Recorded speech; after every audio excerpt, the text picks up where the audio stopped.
It was proper English in the way they got it done, Martin. It was grit and fight that got them over the line.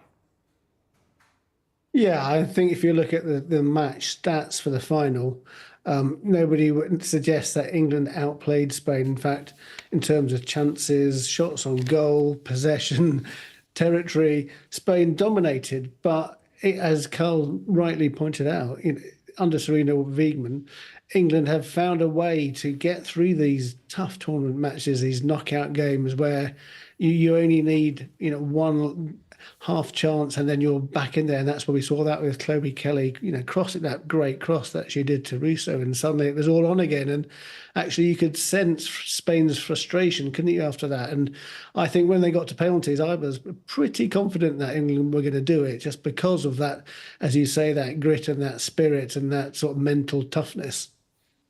It's interesting, you mentioned Chloe. Sorry, Carl, go on, jump in.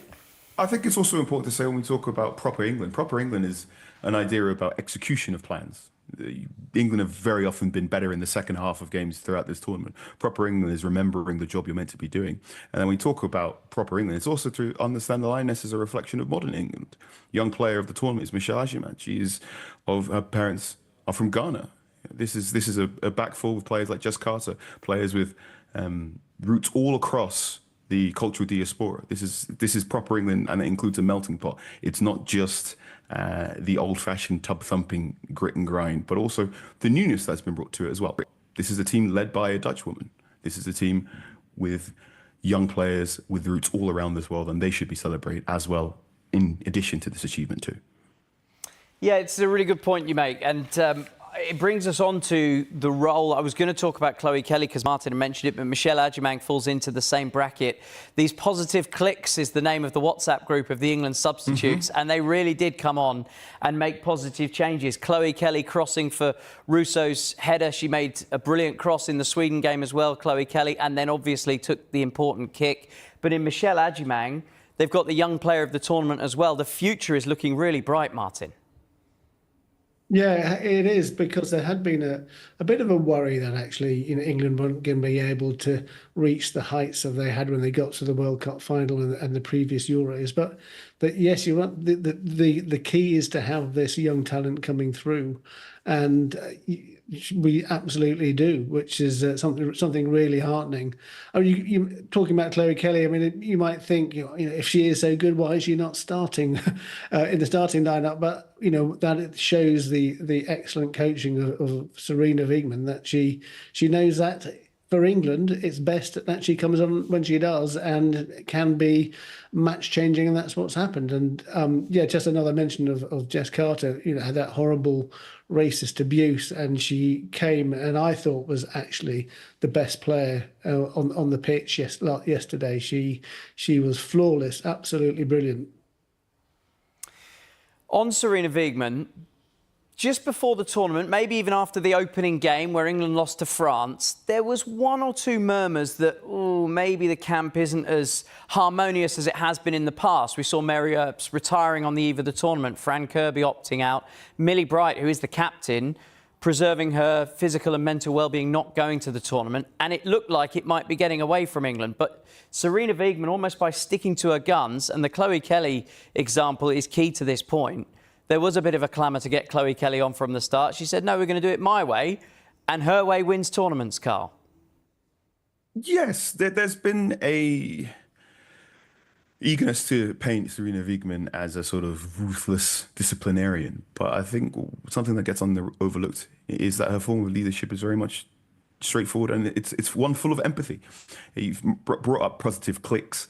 That is the name of the WhatsApp channel where they share photographs of themselves on holiday, on their camp, trying to bring a holiday vibe. We know Leah Williamson plays a Monopoly deal with 2 or 3 players on staff. They also enjoy doing jigsaw puzzles together. This is not a group or a team that is either brought to frustration, as England men's team have been previously at the 2010 World Cup, or a team where there's cliques, I should say, and they're not necessarily talking to each other. Going into this tournament, there was a lot of conversation about this new England that Serena Wiegman was talking about, and how the team might be in transition and will go through a little bit of a dip.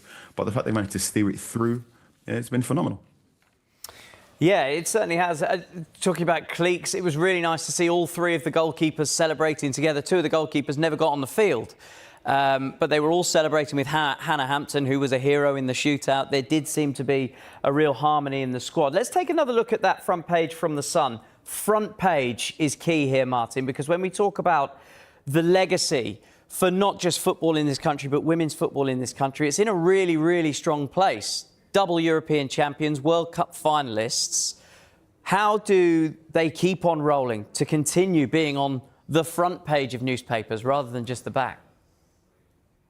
Well, I think it's success breeds success, and that's the great thing about this. It's you inspire a new generation. I mean, the government's already announced that they've got a new women's sport task force, which is going to be set up next month.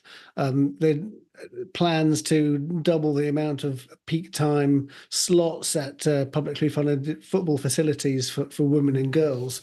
All these things are sort of concrete measures, and they are really important in delivering the next generation. The number of women and girls getting official coaching badges and refereeing qualifications, again, that has gone up massively in the last 3 or 4 years. And those things are really important foundations to making sure that women's football in England stays at the top. Yeah, it seems now there are so many more household names coming out of the women's game, and you think of even the pundits. Jill Scott is no longer a player, but she's on adverts wherever you open a newspaper or you go down the tube, you see Jill Scott advertising XYZ. Do we need to keep those ex-pros, Carl, the ones that have been in and around this team but aren't anymore, involved in maybe the shaping of the future for girls of the future to keep this success growing? I very much think so. I think the former pros can give guidance for the new generation as to how to learn some of the nuances of being a professional football player. I know I've spoken to numerous professional football players who talk about just the 2 or 3 things you've got to learn about when you go on away games or when you're doing your first European trip or your first international tournament away from home, and how you deal with that adjustment. So the pipeline right now is good. It's strong. The FA is certainly taking a top-down approach to improving women's sport, not just in football, but across the board, and we're reaping the rewards right now. Long may it continue. I mean, I think as recently as 2018, trying to buy football boots for girls and women was incredibly difficult, and now you can buy some straight from Sports Direct. There's also been really, really good research into the growing awareness of ACL injuries in the women's game as well, and hopefully we can make some strides in that regard, because we shouldn't be seeing some of the best players in the world have their careers cut short through knee injuries. Yeah, so prevalent and so damaging. I want to stay with you, Carl, because one of your colleagues at The Athletic has written a story from the Spanish side of things. They gave us a brilliant final. They were, I think, the best team that weren't the winners at that Euros. I don't think too many people would dispute that. But they've been campaigning for years for better playing conditions. And this piece says that finally, even in defeat, Spanish women's football is in a really healthy place. Yes. So there's been a lot of talk about Spain being the best team in the continent, the best team in the world. They are World Cup winners, Nation League winners. This is the first major tournament they've lost in quite some time. But as we've seen quite publicly, there's been a lot of problems going on behind the scenes. A number of players not turning up for the World Cup because they do not believe the facilities and the amount of care around the Spanish national team was at the level of what they'd experienced playing at Barcelona. And things have been addressed in the lead up to the Euros. This is the first European Championship where the Spain national team went with doctors and nutritionists. This was the first national team for the first time the national team went to a hotel that wasn't in the sticks, but quite close to the stadium. So they had a very good base. And it's no surprise that they continue to be a very, very, very good squad. If you look at Bon Mati's just won player of the tournament, despite the fact that she missed the first 2 games after contracting viral meningitis. This Spain team is not going to go away anytime soon. And this Barcelona team is going to continue to be favourites for the Champions League. Right, we're going to take a break. When we come back, we'll look at more of the sports stories in the morning's papers, including this in The Guardian from Jonathan Wilson. Strike pattern. Isak is the front man for a new wave of old-school centre-forwards. I wonder what Erling Haaland has to say about that. And Kevin Peterson jumps to Ben Stokes' defence. We'll get into it shortly.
back to the Athletics' Carl Anker and the Times' Martin Ziegler. Let's go to The Guardian, shall we?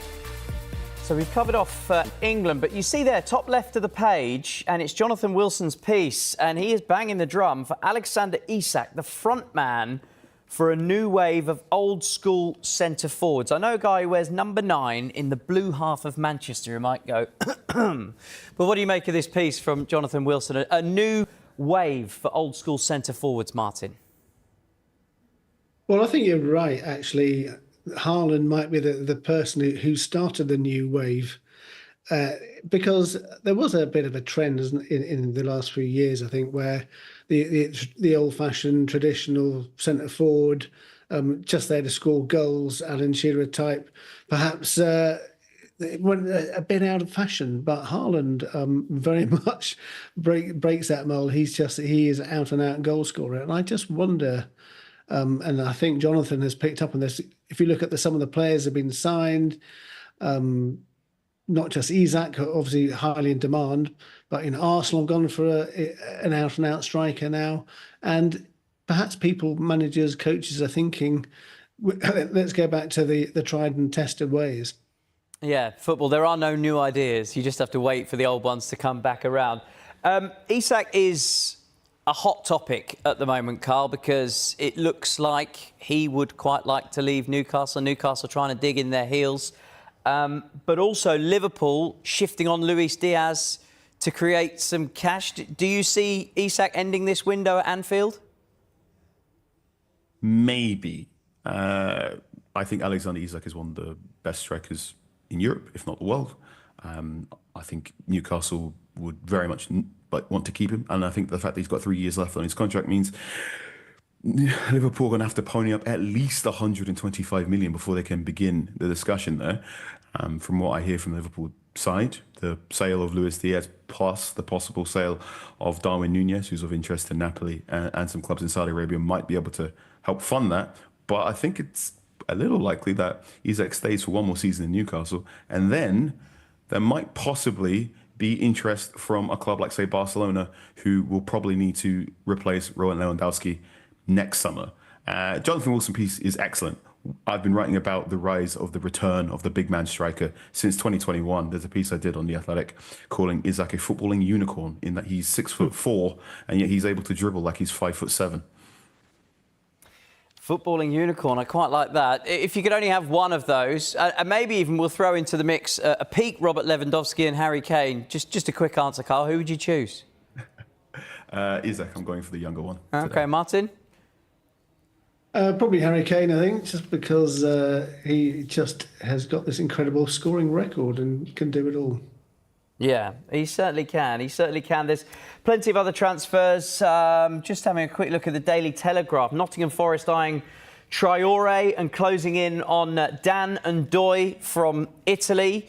A couple of wingers. It seems that Nuno Espirito Santo is not going to break away from what he likes. He likes rapid pace, and we all know he's got Chris Wood in the middle. Nottingham Forest have obviously lost Anthony Elanga, but it's clear the way that they will want to be playing in this new season. Martin?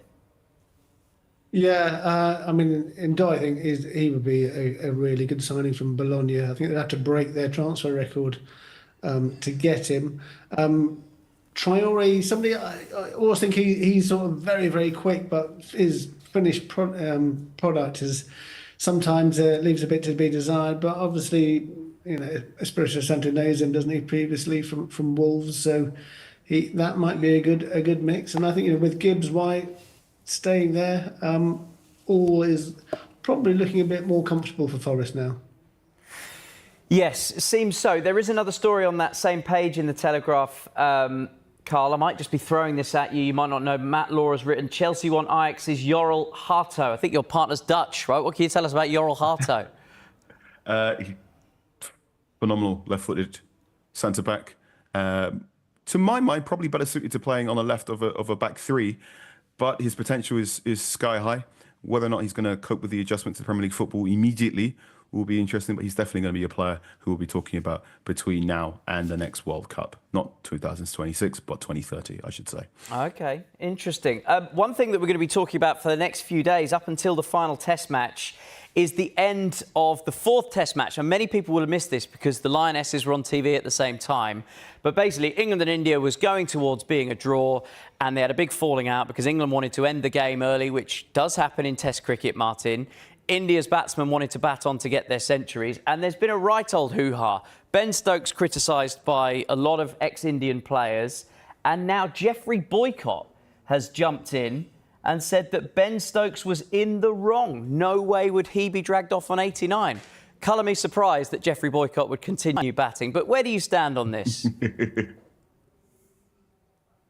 I think I'm actually with Boycott on this. I think you can see England offered the draw, thinking, "Oh, we've had enough. Let's just end it now."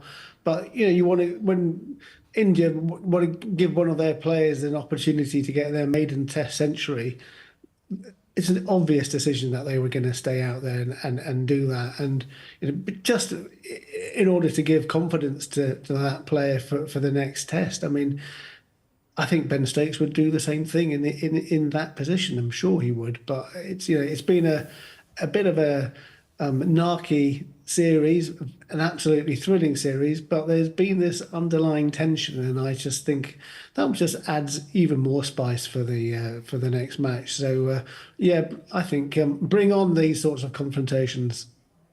Yeah, Kevin Peterson has leapt to Stokes' defence. I'm just going to pick out one quote for you, Carl. He says, "Very easy to judge when you're sitting in your lounge. You're not in the battle. Leave the men in the ring to be emotional." It's a bit old school, that thinking, isn't it? It's a bit old school, but it's the competitive edge. And yes, I could absolutely hear the argument that if you were on 89, you would not want to be dragged off. However, if you're in a position to deny someone a century, would you be nice about it, especially when it's against a competitor? I'm not sure. This is classic big three cricket shenanigans. And as Martin has already said, it adds a bit of spice. It makes everything just a bit more entertaining.